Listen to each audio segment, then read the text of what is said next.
একজনের এক নেকি লাগবে জান্নাতে যেতে, আল্লাহ বলবে রাখলাম তোর ফাইল, দিলাম তোকে সুযোগ, সিদ্ধান্ত দিলাম না দুযোগের, যা এক নেকি টুকায় নিয়ে আয়।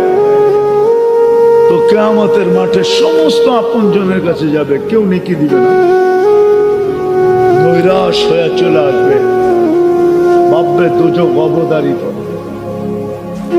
ফাঁসির আসামি যখন চাইনা ফেলে কালকে ফাঁসি, ওর যেরকম অবস্থা হয় এর চেয়ে কোটি গুণ অবস্থা খারাপ হবে ওর।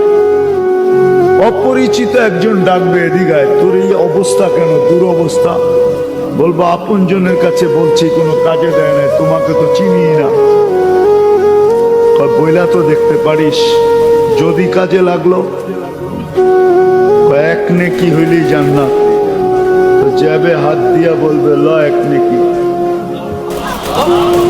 এক নেকির জন্য তোর এই দুরবস্থা।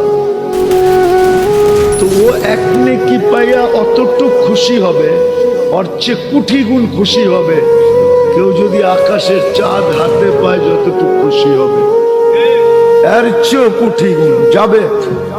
জয় আল্লাহকে বলবে এক নেকি নিয়ে আসছি, আমার ফাইলটা লন। কেন এক নেকি পায়া খুশি তো হবে, আরেকটা কাম হবে, বাপ চলে আসবে। বাপ বাপ বোঝেন, জিতার আগে একরকম, জিতার বড় মনে হয় যে কোনোদিন চিনেই না, ঠিক না? আর জিতার আগে গেলে মনে হয়েছে যে কলজাটার মধ্যে মনে হয় ঢুকায়া সিলাই মিলাই কইরা আমারে ওখানেই রাখবো, ঠিক না? তো ও যখন এক নেকি পেয়েছে পাসতো, তো বাবা পড়বো যে আমার ফাইলটা লন, এক নেকি লইছিলন। আল্লাহ হাসবে আর বলবে কে দিল তুমি নেকি?